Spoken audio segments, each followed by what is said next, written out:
On January 1st, some New Yorkers will be getting a raise when the minimum wage increases 50 cents to $15.50 an hour. Outside of New York City, of course. Well, it's part of a multi-year state plan to help better make ends meet for folks amidst a rising cost of living. But how could this wage increase impact our local businesses? I spoke with two of them and an expert from UB to find out. Cafe 59 has been serving its famous chunky creamy tomato soup for more than 20 years. The cafe, which sits on the corner of Allen and Franklin Street, is owned by Leon Rung. And when it comes to wages, his philosophy is increasing it based on merit. Last January, it went up to $15 an hour.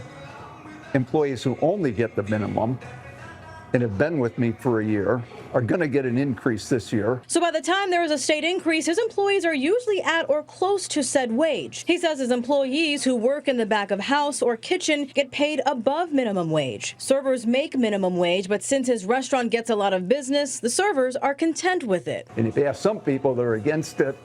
If you ask servers in a busy restaurant, they love it because they're making more like 25, 30 bucks an hour with tips.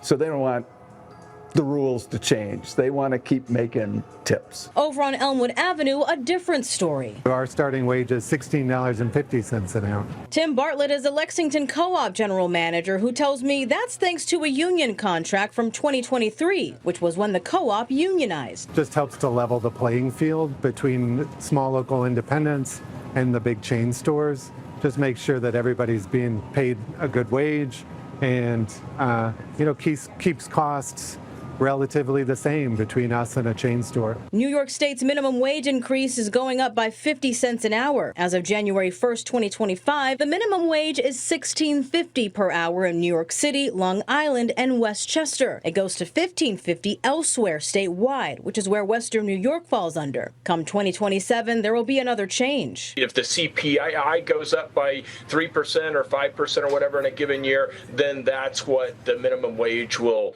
go up. Professor Charles Lindsay is a marketing associate professor for UB's School of Management. He says this wage increase puts New York State in the middle, and when minimum wage increases, the cost of living is expected to increase with it. Always the possibility that when the minimum wage gets increased, that consumers are going to see slightly higher prices, and it could contribute a bit to inflation.